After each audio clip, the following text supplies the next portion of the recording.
Hey, good evening. It is 8:30. It is Sunday night, April 19th, 2020, and you are watching Podcast PD live in front of, I think there's a live studio audience.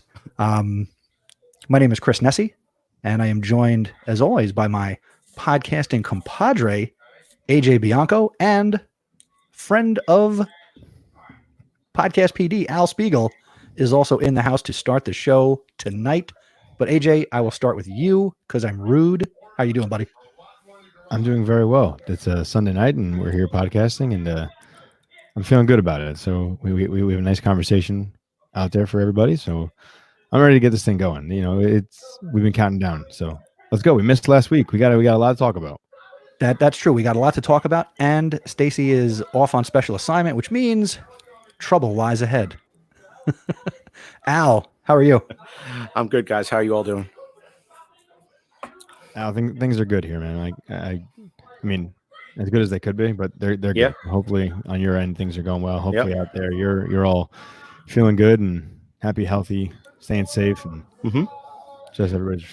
Yeah, spring break is over. We go back to school, if you will, tomorrow. So, So do we. yeah, I don't know if that's. I guess I'm excited. I've used my brain again, but it's. I think it's time for the rubber to meet the road now. Important decisions now. What do we do for between now and June? So no more. Let's see how it goes. Meaning to make it to Memorial Day. Yeah, yeah, literally. So Al, since last time we saw you and spoke to you, for those listening on the podcast side of this, they can't see you, but those on YouTube can see. You got a little bit of a different setup. You are, in your own words, you're like a 20-year-old with a legit setup. So I am. Why don't you let people know, since this is Podcast PD, what have you done to upgrade your podcast tools? Well, this was the day after the last podcast, so 2 weeks ago. This is, I think it says fee fine because it's upside down. I think it's what it is. I looked on, I was looking for microphone reviews, and this one looked pretty good. It was like $40. And it came with a stand that was like, maybe came up, this high. So I'd have to, lean like this. So I went to Micro Center, which is like the only place that's still open in the area. And I got the blue boom stand, and I had that connected to my desk. And, it's, like I said, it's pretty legit. So I've been waiting. See if you are too legit. Did you drill a hole in your desk for your? No, I used the C clamp. Okay. Yeah. No, I'm not. Did not go that hardcore. But yeah, have a nice, C clamp works pretty well. The thing hasn't fallen apart yet. So, and it's been almost 2 weeks. I'll just make sure. And like I said, I've got the same boom arm. So this thing, I mean, you can hurt somebody with this thing. Yeah, Chris is silently judging you right now. He's like, "Oh, you think you're big time." Yeah, I just lost it. I know. I felt it. Like, I just felt like all the negative energy just go like. Right. Like, but if you can think back to a couple episodes ago, Chris's son was on, a 7-year-old who has the same arm in his room with a computer, and Chris is sitting there just smiling away. And my mic goes up and down the stairs to my basement office after the show. Mr. Podcast over here. That's the way it goes, Mr. Podcast over there. So whoa. Time out. We got, here we go. What we got? Our podcasting compañera. Hey Stacey. Guys. Stacey. How are you? What's going on over there? She's in an undisclosed location. I'm in an undisclosed location because there's no internet. So I just figured whatever I can do to not increase my data, I'd be good. I'm on my phone. It looks totally weird. Very strange. And I can only do this in Safari, which I also thought was bizarre. Well, hey, that's the way the technology cookie crumbles, no? I guess, but on my computer you can use the Google. So there's that. Anyway, what are you guys talking about?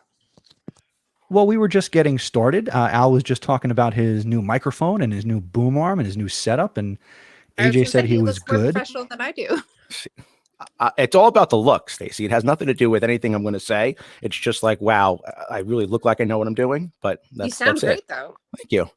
Yeah, I'm trying to, maybe I'll, I don't know, start doing some voiceovers or something. You can do your own podcast. You know what, Christine and I have been we've been trying. We got as far as we were going to call it Rebel Rousers podcast. This is it. Okay, thanks, buddy. I think that's right here. I think that was the like pure example of what teaching from home looks like when you have children your kids' age. Yes. It's and no one. It's like I can't get any work done when they're with me from 8 in the morning until 3 in the afternoon. It doesn't matter if I have work. It's like they have stuff that's got to get done, and Exactly. So yeah, it's definitely it's interesting, and I know you guys have the same thing. It's like, well, daddy has work to do too, but I don't get this. And then trying to teach them, especially math, because they're doing everyday math. Yes. Yeah. That's just like trying to teach them. I think maybe it's that one. I don't know. Try that.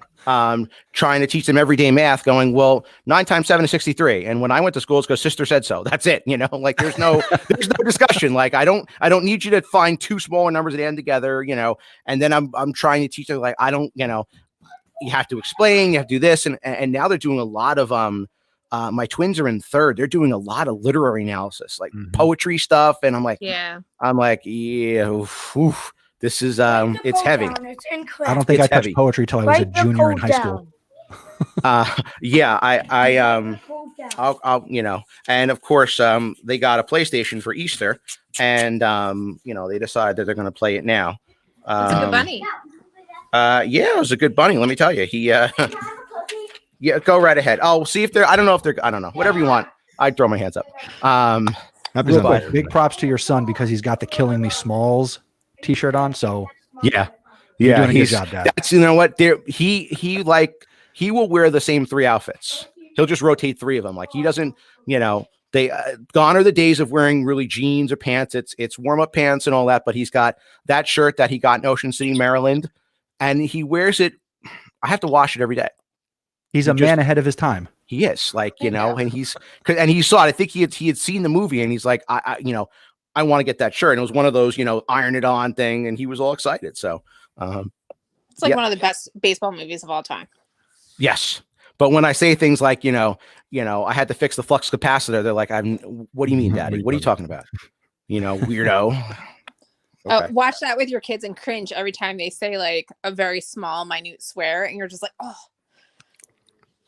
I know. It's very painful. You're like, I watched that when I was their age, and like it just didn't seem like that. Anyway, I digress.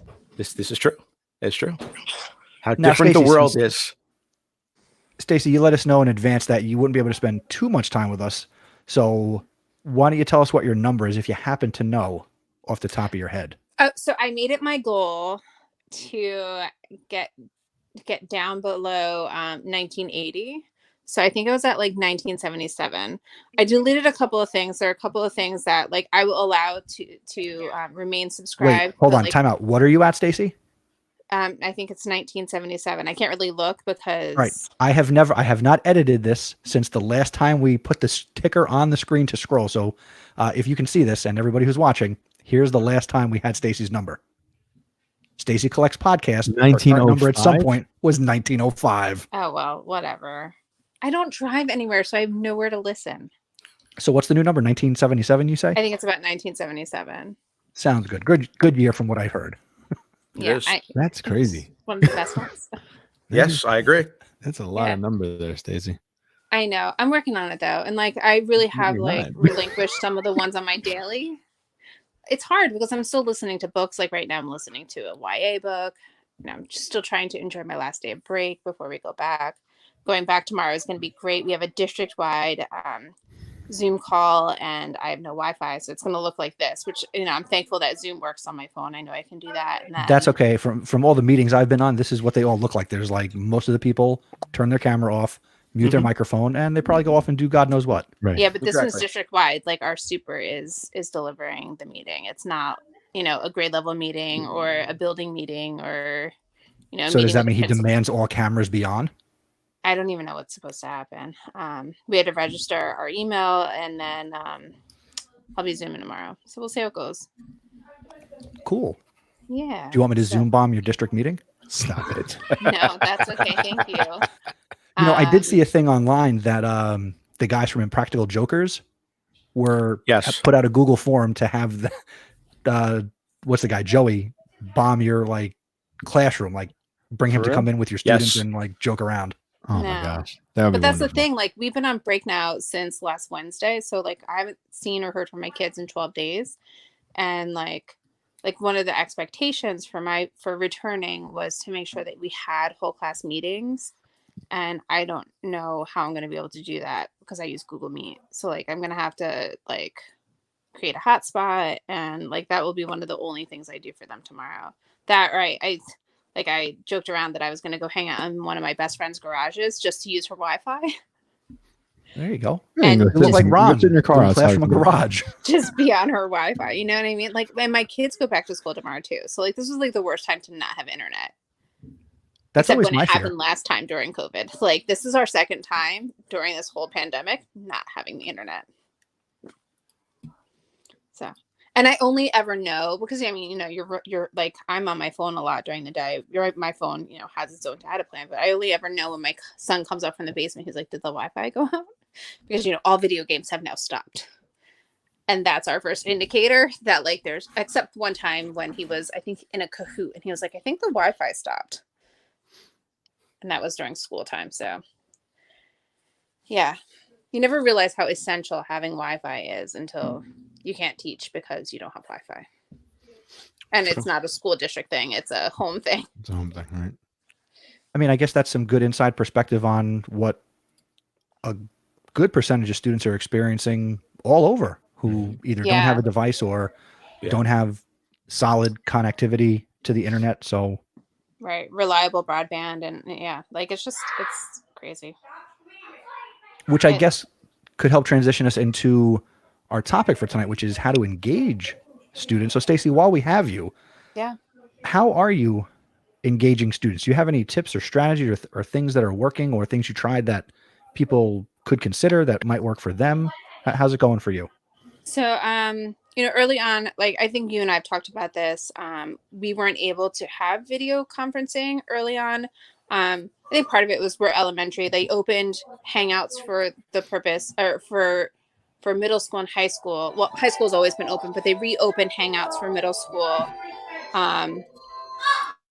And now we have the capability to meet with our kids using Google Meet. At first, it was kind of like the Wild Wild West. It was kind of like choose your poison, pick what was going to work best for you. And then with all the Zoom bombing that was taking place, like that was taken off the table at our level. And again, I'm K5. So like everything is like a directive for K5. So I use Google Meet. I try to meet with them every day. Like after the first meeting, I just realized how important it was for them to see each other and for me to see them. And so like that, even I'm just engaging them in conversation, I think that that's one of the most important things, is just making sure that they're able to see one another, because they're not able to see one another now. You know, like the daily hustle and bustle of going to school and hanging out at lunch and, you know, doing all of those social things no longer exist for them unless they have access to their own device or their parents have given them access to some type of, you know, interface where they can have, you know, FaceTime or Google Hangouts.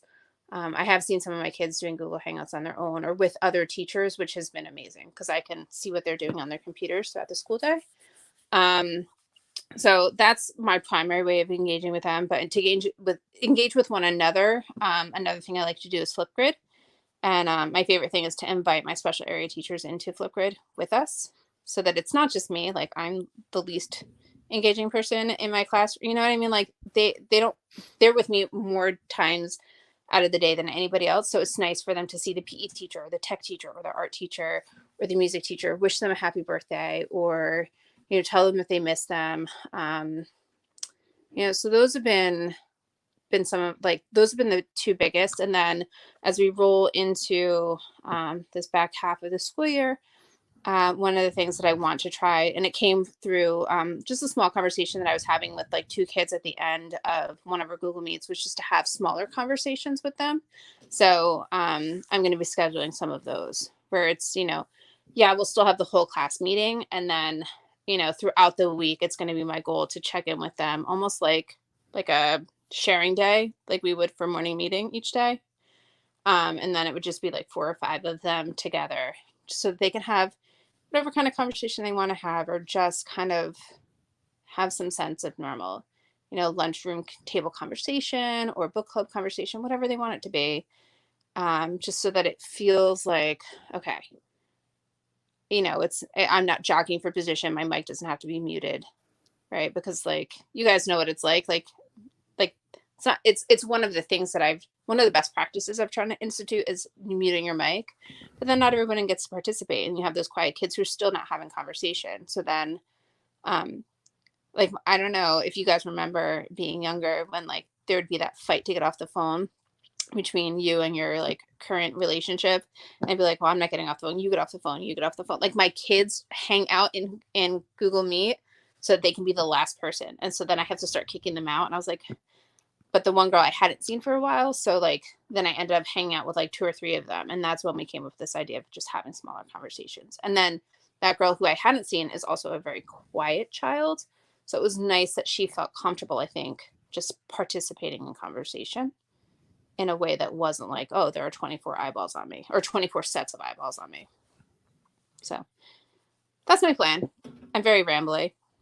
So Stacey, I want to ask you a couple of questions talking about the engagement. So with Google Meet, how long are you actually meeting with your students? Is there a specific timeline? Are you doing it for an entire class period, or what is your parameter? Because I've talked to teachers who are 15 minutes, 20 minutes. Some of them are actually doing an hour with young students, and I find that to be a little too much. So we meet. My goal is about 30 to 45 minutes. Sometimes it goes a little bit longer. Oh. They like to play a game, so like we play bingo, or if we have a scavenger hunt. Like again, it's something totally silly. And mind you, this is 5th graders. Like, can we have a scavenger hunt today? And I'm like, all right, let me find a scavenger hunt for you. So they want to hang out. I have gotten feedback from them though, like, hey, if we're gonna do this, can we not do this quite as often? Can it not be this long? And like I try to respect that. And no one is ever expected to be there, ever. There's not an expectation that they be there. I do try to set a time. So like generally we meet at the same time every day, just so that like there aren't 100 questions of when are we meeting today? We're always going to meet at 10:30. Like that's just the time that we meet. It gives you an hour and a half into our formal school day. Like once I've released the assignment for the day, it gives you an hour and a half to kind of look at the assignment, come with questions if you have any for the assignment. And it still gives you plenty of time to work on it after the meeting, right. And you don't have to stay. You don't even have to come. So you don't have to come. You don't have to stay if you're not getting anything out of the meeting. Like some of them just want to say hi to each other and be silly, and they chat on the side. They, my kids was very fortunate to have a group of kids who still very, very, very young at heart. So they bring stuffed animals to school. Their stuffed animals have side conversations in the side chat in Meet. Like it's very cute and innocent. It's just a way for them, even if they're engaging with me, they're engaging with one another, and I'm fine with it, however it goes. So the engagement aspect is not always content related. No, because I'm not in charge of the content, so I have nothing to do with the content.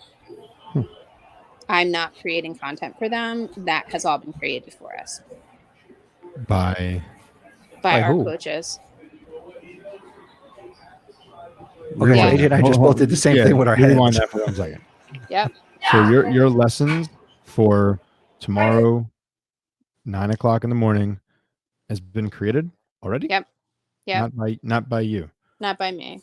Is it following the curriculum? Yep. Do you want me to explain that real quick?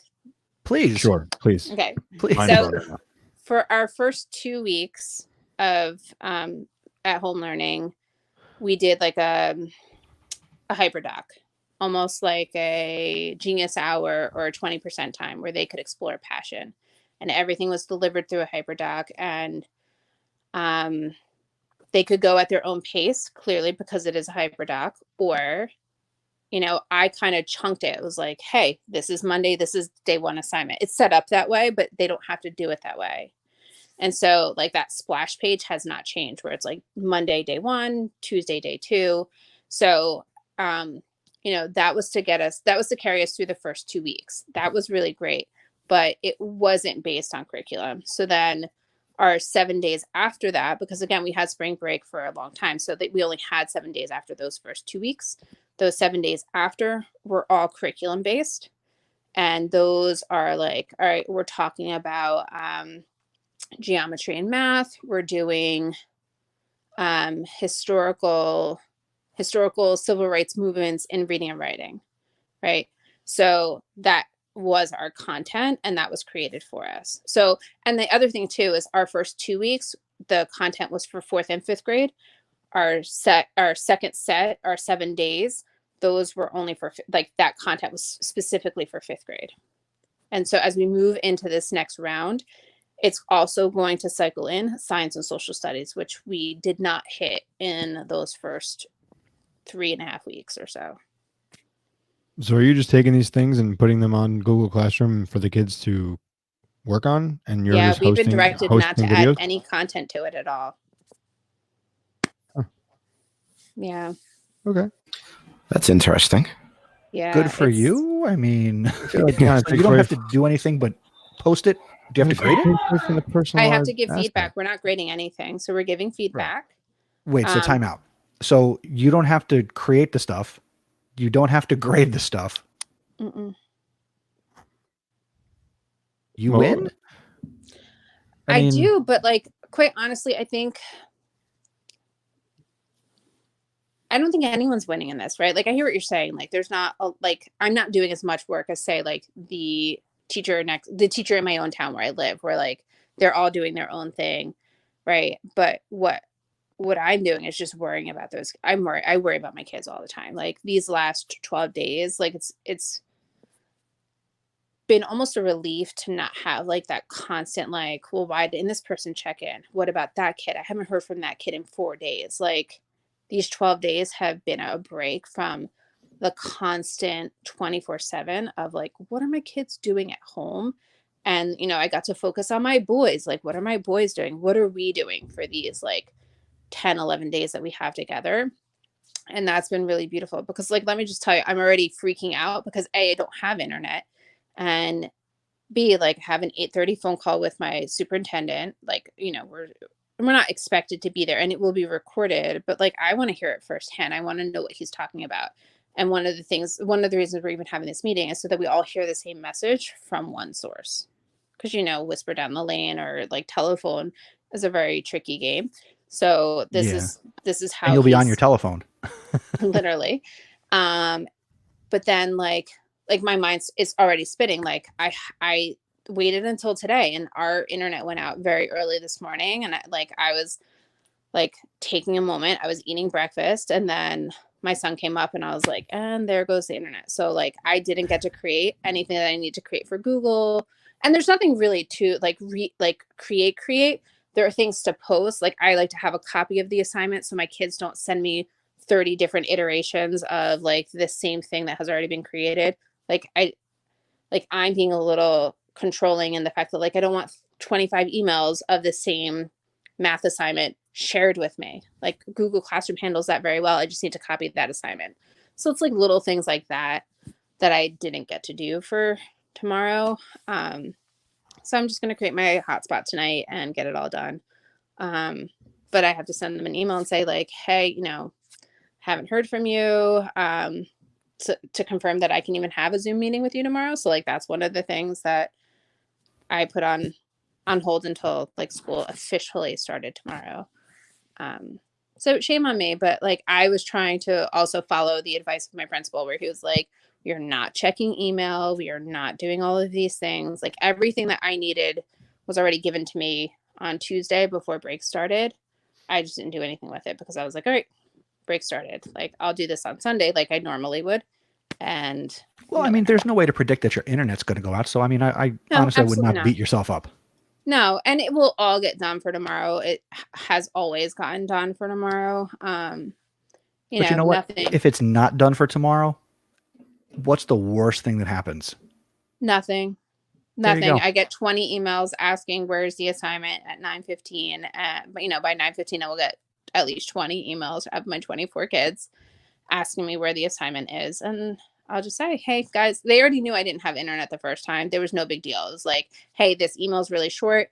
I hopefully will have email in time for our meeting tomorrow. And I did. So like, they didn't feel any like significant part of it, right? Like because I had already had my meeting for the day by the time the internet went out the first time. And mind you, it's the same internet issue we've had. We had work done in our yard. They broke through the line. My husband was doing yard work this morning, and it re-severed the same line that they had fixed because Verizon still has not come out and fixed the line the right way. Oh. So I blame this all on Verizon. As do most people for many things. But they were great the first time, so I have to give them props. Like, they were in our yard within 24 hours the next day. So it was like, and the internet was up and running without a huge hiccup. So, yeah. But yeah, I guess, Chris, if you're looking at the average elementary school teacher, no, I'm not creating nearly as much as they are creating. And, you know, and speaking to my other elementary school friends, I don't have as much to do. But I like, the worry is real, and like the check-ins are real, and you know. Oh no, I'm not taking anything away from that aspect of it. It's almost, it's like, because you don't have to do a lot of the heavy lifting, you can devote your energy to these other things that are actually, I think, even more important than did you write the math lesson plan. You know, and I think you can actually reach out to kids. That's where my district was coming from, right? Like, and that's why it's not grades, it's feedback, right? Because it's all about the learning. Like, you know, I don't know how your kids are, but in our district, like, they care. Well, I mean, I got a good majority of kids who I haven't seen or heard from since March 16th. Right. And I have heard from most of my kids at least 3 or 4 times a week. Like, even if it's like, I see their online activity, like I take that as like, they're checking in on the work. Right. Like, even if they're not communicating with me, but a lot of times they are, because we use, Al, are you familiar with Go Guardian and like what you can do with that? I've heard of it, but not as familiar as now generally I don't deal with it on the secondary level, but tell me about it. So like, the capability that I have is to see everyone's monitor as long as they're on their account, like their school issued account, right? Because that's what it's based through. And so I can see what my kids are doing pretty much all school day long. I really never used it in the classroom because I didn't have the need to do it. But now that everyone's in 24 different locations, you know, it makes it easy for me to be like, okay, well, this person's like searching YouTube for this, and this person's watching this random YouTube video that has nothing to do with anything. But it also, like, the biggest thing for me is not so much the surveillance, because I don't really care about that, but it's a way to message out to all of them. Because, you know, let's be honest, like 10 and 11-year-old fifth graders are not necessarily checking their email all the time, but they're all on their computer. And it's a way for me to not necessarily take over their computer, although I could shut down things, but like, it's a way for me to message them and they all get the message at the same time. And it's like, okay, our meeting's happening now, and here's the link for today's Google Meet. Yeah, I know some of our teachers, we've been starting to talk about, you know, they want to give tests. They still want to give like legitimate tests, and how do they do that in this virtual setting? And they figured out now with Zoom, if they tell the kids to point their laptop camera at their iPad, they can watch each one in Zoom. And my comment eventually is going to be, well, maybe there's a better assessment than forcing them to take a test. You know, we're so caught up with, like they have to take a test. And I'm like, well, why do they have to take a test? Because I know, you know, like I said, you know, before, rubber meets the road now. One of my questions is going to be, what are we doing for final exams? Are this going to be, you know, because we can't really give an exam the way that we normally, you know, would sit them in a room and give them a test where they can't look. It's, you know, we have to think about alternate assessments. You know, is the test going to be open book? You know, it's not just going to be we're so concerned that they're going to cheat and, you know, they're going to do this and that. It's, well, why are we worried about that when there's plenty of different things we could do to assess if they learn something? Because I agree, this setting is about the learning. It's not so much about the numbers. You know, are they learning the material? And especially with how many, you know, I see a lot of arguments of people, we should just repeat. Everybody should stay where they are for next year. Every grade stays where they are and just repeat the grade level. Because I've seen that. Are you kidding me? No, I've seen that. I swear to God, I've seen that. I think I want to say CNN, maybe. What the hell did you just say?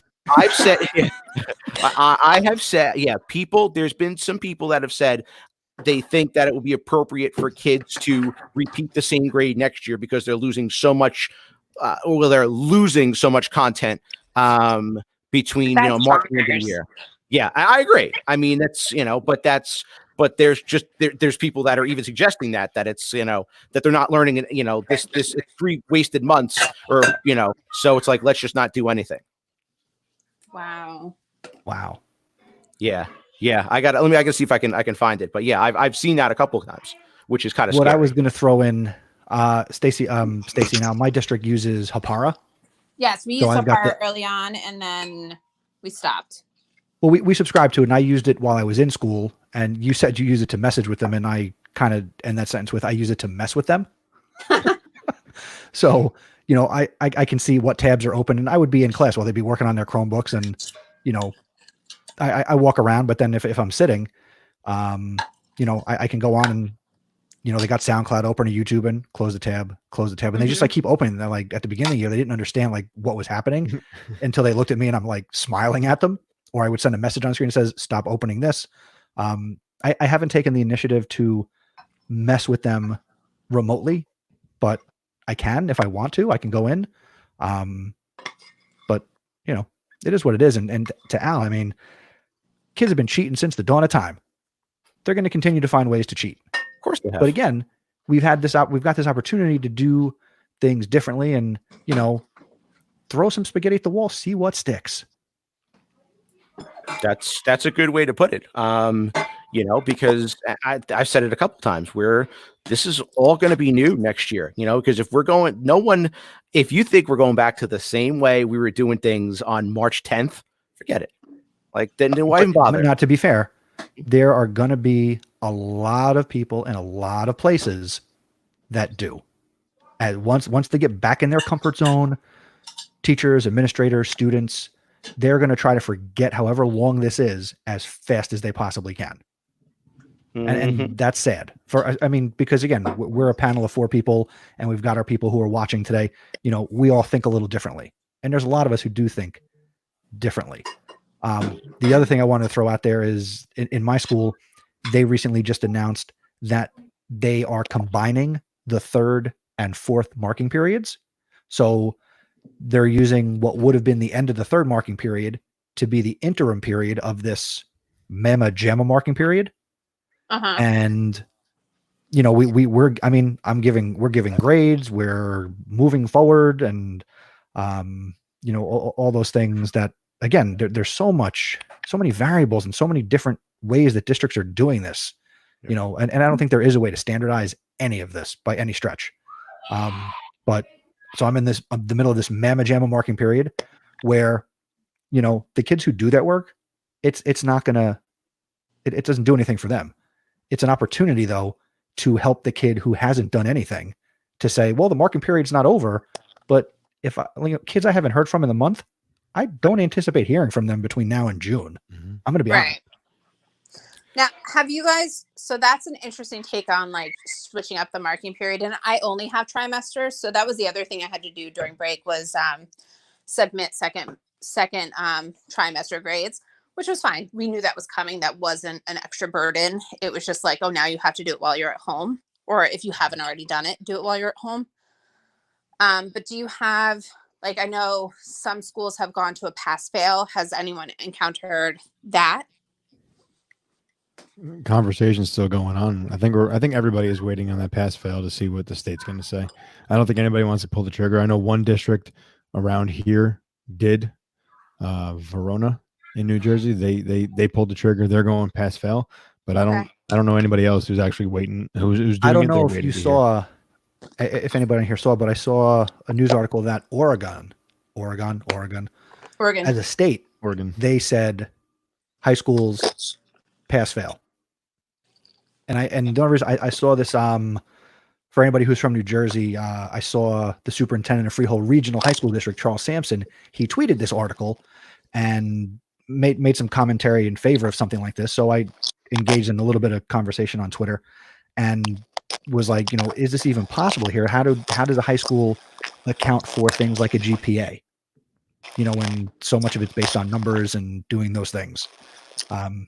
Nobody's got an answer for that. How do you turn, complete, incomplete, pass, or fail? How does that translate into a GPA? And we were talking about in terms of, on a secondary level, college acceptances and how to looking at next year, not so much the kids that are already in, but kids that are juniors this year. How does that impact them if they're going to like highly competitive tier 1 schools, Ivy League, that kind of stuff? Because where I am, we send kids there. And how does that, if we ended up and we haven't broached a pass fail yet, but I think it's probably going to be coming. But what do we do? What do we do with them? And how does that, does a pass mean an A? Does a pass mean what? What does it mean? And that's, I think that we got to figure that one out, pretty quickly, and it has to be fair too, fair for everybody.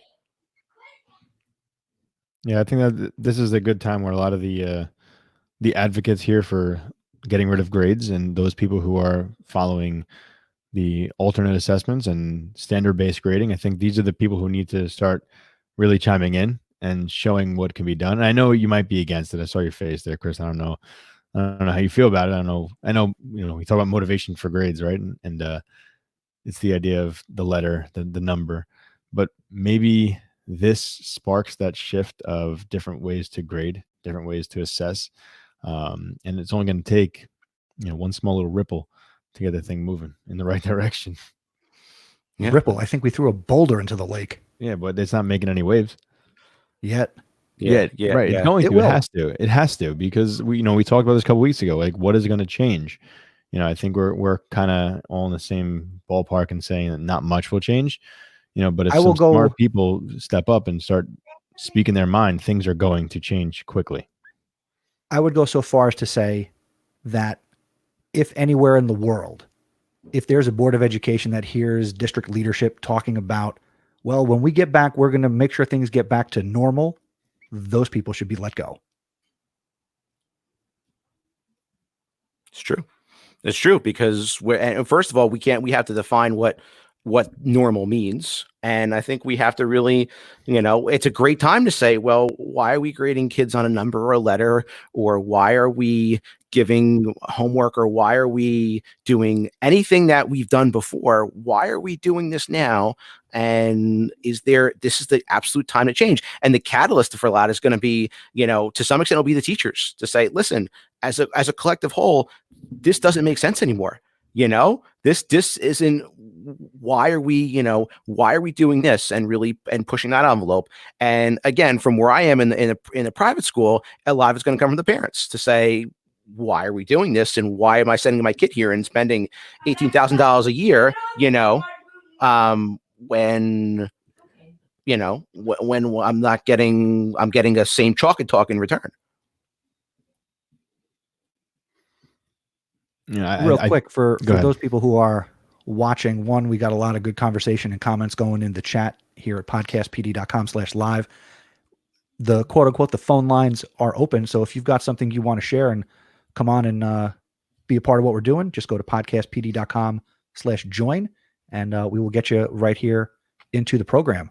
But I do want to quickly say hello to Kristen and Jill and Christine and Dan, who are hanging out in the chat. Thank you so much for being here. And AJ, I didn't mean to interrupt you. Go ahead. No, that's okay. I was just going to say, I think it's time that our leaders need to start pushing, school leaders, district leaders, whatever you want to look at here, need to start pushing the envelope a little bit. The traditional way of thinking about school needs to really change. And I think everybody has to have the cojones to really take on that challenge in all seriousness. And I'm not saying it's going to take one person. Thank you, Stacey. It's not going to take one person. It's going to take like the entire team to be on board. And we're going to try something new, because, looking at the messages here, what if we don't go back in September? And that really is a possibility. If you're looking at the phases that are introduced by the president of going back, there is some specific things that have to happen in order to go back. Like the state has to have numbers that are level for 14 days in a row. And if it goes up a little bit, we're back to day one. So these phases are really going to shift. That you can only have a certain amount of people in a class in an area together. So how does that translate to a classroom?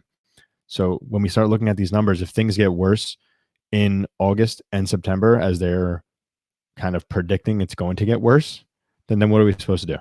So we're going to start the year where we ended it. And that is going to be where everything needs to change. And let's think about too the fact that how many people are going to be potentially afraid to go back into a classroom, with 30 kids or 25 kids, whatever it is. You can't social distance. You can't social distance in the hallways. How do we even broach that? Look, I'll raise my hand because out here in Bergen County, Chris, you're in a little different situation. But we're the hot spot. Yeah. I'm between two different buildings with 1,200 kids, 100 plus teachers, the administration. Like, I got too much to lose in my own home. I'm not trying to say, let the kids come, I'll stay here. But I just, it's something that makes me very nervous every day.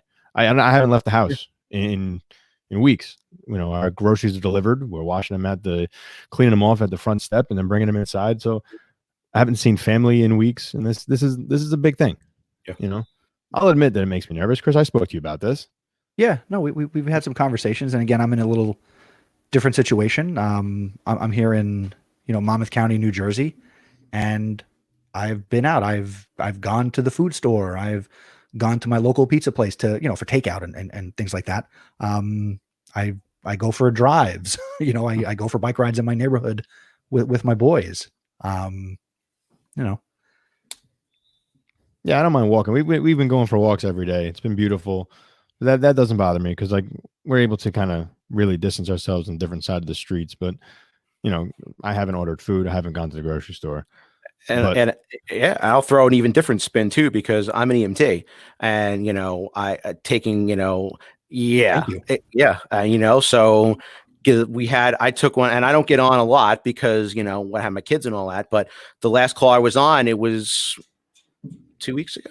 2 or 3 weeks ago, and it was an 80-year-old woman who was, suspected, she had symptoms, and it's totally, it's like you're looking at everybody now like they're a suspect. Could you be a carrier? And and as a teacher, do I want to look at my kids and say, at my students and go, yeah, you could have something, or you might not even show signs and you could be a carrier, and how do I then teach and be, a constructivist or whatever, when I'm worried about, am I going to catch this from somebody?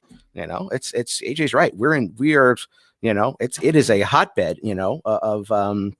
of activity here that it's not just going to all of a sudden just, it's really it's going to take a while for that, to just decline to a point where we think it's safe.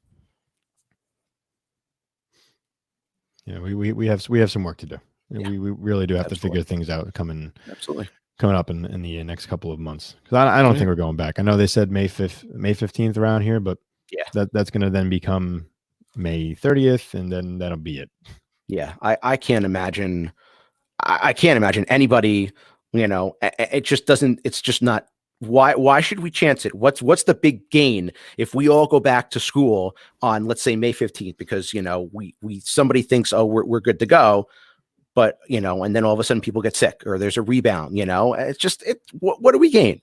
From the kids seeing one another. Yeah, okay, but that's not, to me, that's it's not as it's not worth it. And I think most people would probably agree it's not worth it to to run back when we're at the end of the year as it is. Couldn't agree more.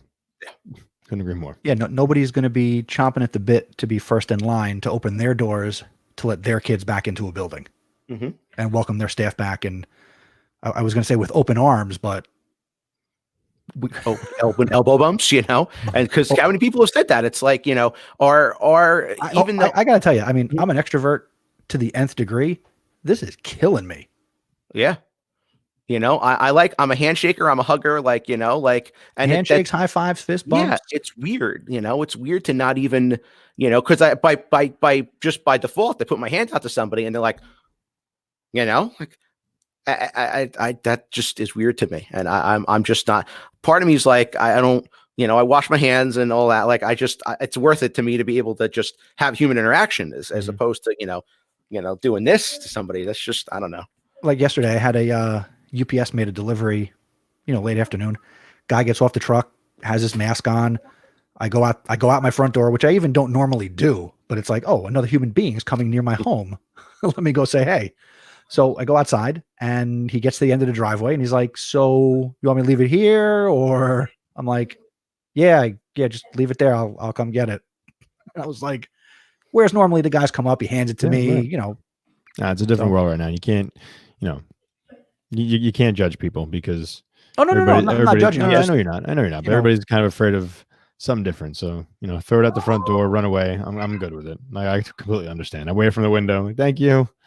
But at the same time, if we're trying to do what, you go to the grocery store and there's an arrow that goes this way, you got someone coming down the wrong way. And like, if we're all in this together, and then I think about if we're in school, okay, what are we going to do? Are we going to all walk the same way? Are we going to, how do we move? It's just, I can't come up with any logical way that we could socially distance, in my school, 660 boys who are, I'm an alum, so I could say it like, they're gross, and how do we say that, you can't touch one another and you can't be and you got to cover your mouth when you cough and you sneeze and, you really got to, it's just, I can't say it. Right. Don't touch your face, so when you cough, cover your mouth, but don't touch your face. Yeah. If you have to wipe your eyes because, this is, I know. But anyway, but it's true. But think about like first and second graders who wouldn't even, think twice about that.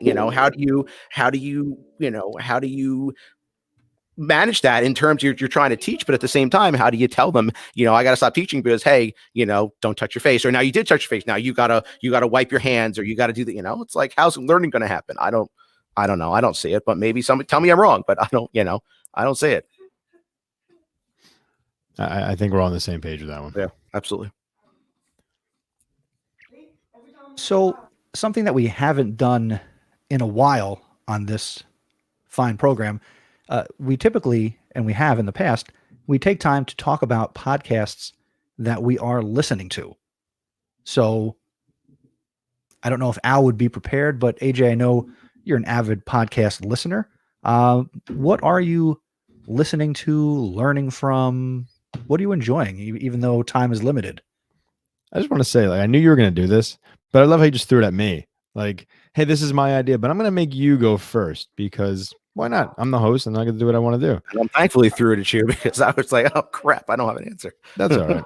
I kind of knew this was coming today. On this program, when I say podcast compadre, that's me saying, that's like me going Spanish for co-host. I understand what the word means. I get it, but I'm just saying. Like, I thought maybe you would kind of take the lead because I got this. I knew this was coming today, so I had my podcast episode of The Art of Manly. Shut up, AJ. I was listening to an episode of The Art of Manliness today while I made pancakes, and it was about how to work out while you're in prison. The Art of Manliness. Oh, Al. Is this your first rodeo? This is the first recommendation, Chris. I don't get it. That's right. How much?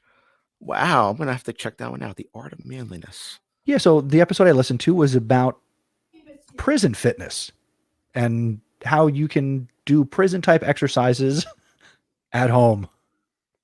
Wow. Okay. Number one, Chris is not lying. They have a whole website. Oh no, this is great. Oh yeah. This is no joke. This is a PodcastPD favorite show. Like, now I was going to go with my recommendation, the same podcast, not that one. I'm not recommending it. I'm just saying I listened to it. Okay. Thanks for that one. Yes, Art of Manliness is great. The guy who does it is a fantastic host of the show. You really got to jump in there. He's got over 600 episodes, so just dig through. And if you want to go back to our shows and see when we recommended Art of Manliness for our show recommendations, I think everyone that we have recommended has been spot on. Great episodes. So I can't take that one now because I listened to one. I'll just say I listened to it. I listened to that one today as I was doing the lawn, which I thought was really cool. And I can't wait to dig in and kind of see what the body weight exercises were for the how to get jailhouse strong. Gas station ready, right, Chris? Right. Gas station ready. It was a really cool episode. And just using body weight to get completely jacked is what the whole show was about.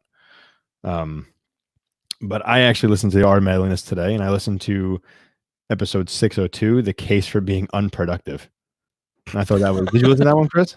I did. All right. See, I thought that was good too, because I really appreciate a lot of the ideas of being able to take a break. You know, when we think about this and the kind of the role that we're in, a lot of people are kind of just going straight through, constantly on the computer and constantly working long hours, all hours of the night. This episode really kind of focused on why it's good to not work so much. How we are the busiest now, even though basically we're busy now because we're always on call and we're easy to be reached, and we're going to work because it's the thing that we do, and we're taking away from social time because there's not many hobbies that we have left. Now, what I will recommend that I also enjoyed this morning while making pancakes was another episode of the 5 a.m. Miracle. And this was episode number, he doesn't number his episodes anymore. But the April 6th episode, the title is The High Achiever's Guide to Working and Thriving from Home. And he did that episode, Jeff Sanders, with his wife, Tessa, who in some capacity, I need to figure this out, works in education in some way. So she might be a viable guest here on the podcast at some point. But they were talking about how they're both working from home, managing their time and their space, also being parents of a young child. So I think people in our audience might also find value in that episode as well, with some of the tips and nuggets and strategies that they share for time and space management while working at home. Interesting. Yeah, seems like I've got a lot to do this week. Oh yeah. There you go. And now, Al, while I'm going to buy you a few more seconds to think of something that you can recommend, I will throw it out to the chat. So any podcast that you have listened to, please throw out the episode number, a link, title of the podcast, and I'll make sure that everybody's recommendations here in the chat make it into our show notes, which will be out at podcastpd.com/71. So Al, what do you like to listen to besides this program? Oh, well, this is definitely the top. I always listen to when I can the Daily 202 on the Washington Post, which is pretty good. I've seen if they have a podcast, but I've always loved the website Lifehacker. They don't have a podcast, but it's like, I don't know if you've seen the website. It's just like how to be, how to like, it's just what it says. It's like how to do all these things it's like a MacGyver thing, it's stuff that you would never think of. And it's like, wow, this is really cool. It's too bad I don't think they do have a podcast. If they do, I can't find it. But, if I recommend anything that makes you think outside the box, it's it's Lifehacker. And I guess you guys know what I'm talking about because I'm getting some giggles and, I've watched a lot of those like life hack, those different things that they talk about, like the outdoorsy stuff. That's like how Chris lives his life though. Like he's like making all these different things and the garage of ed tech and all that nonsense. Shut up. But no, we gotta go in here. Did you see? Put that up real quick, Chris. Dan Crine has had one here. Says, I haven't listened yet, but I understand Shaq has a new podcast. Looking forward to it. He's amazingly entertaining. So Shaq was on Stephen Colbert. Now everybody knows Shaq, right? Big, tall guy, basketball player. He graduated. He went back to LSU, got his degree. He's a multi-millionaire, has chains of restaurants and endorsements, and he's very intelligent. If you don't know Shaq in that way, you should really read up on Shaq because he's amazing. He was on Stephen Colbert the other night. He's going back to school for his doctorate in education. Right? Can we make him the commissioner of education? Could you imagine? Wow. What would his name be? What do you think Shaq's name would be as the commissioner of education? Shaq Missioner? Big Shacky to you? Shakedu? No, I think the Shaq Missioner is that's the way to go.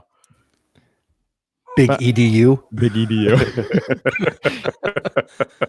But that's if Shaq's got a podcast, I'm going to be listening to the Shaq podcast whenever it comes out. So the Shaqcast. The Shaqcast. It sounds so weird. Jill is also throwing out some great recommendations. She is also a podcast host, and she hosts a podcast called Feed Your Spirit. So you can check out her podcast. Criminal. I'm going to talk directly to Jill right now. Jill, did you listen to the last episode about the freezing people that the cops were killing? Just going to throw that out there. Now people are inspired to go listen to the latest episode of Criminal. No Meat Athlete. Cool. Oh, wait, we need an air horn for that one. Hold on. Air horn coming right up, Jill, because I can do sound effects on demand. And I saw Christine dropped one of my favorites, Mobituaries with Mo Rocca from CBS Sunday Morning. It is a great podcast. I've talked about it before, but Mobituaries is fantastic. I'd love to go and see Mo record one of these live, and he's done a couple in the area. So yeah, my podcast listening has definitely been on the decline over the last shadow sighting. There she is. Over the last 5 weeks. She's you can wave, Jim. They're talking about you. There it is. Over the last 5 weeks, I have not listened to as many podcasts. Unfortunately, I feel like I should have, but like I've been walking with the family, so I don't have my headphones on. I've been working with the family, so I don't have my headphones on.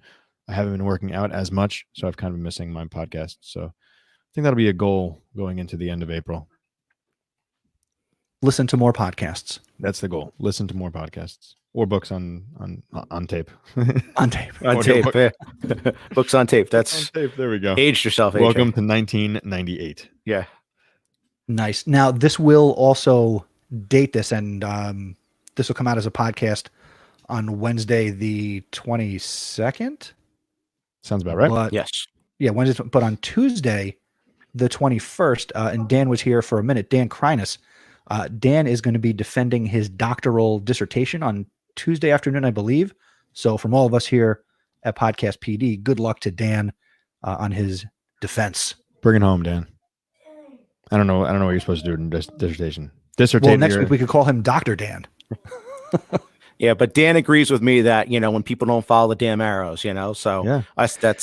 He's got it made. You're a doctor in my book, Dan. You want Christine, to answer your question? Go ahead. How does everyone find time to listen? So I just throw the podcast on like this morning. I was voxing with AJ, but also I had the phone while I'm making pancakes. My son was in there. I sent AJ a picture. I listen in the kitchen. I'll throw one earbud in while I'm playing Nintendo with my kids. If I'm not editing, I can sit here while I'm doing lesson planning or, putzing around the internet. I will listen here in the evenings when I go out for a run or a bike ride. I will listen, so you make time.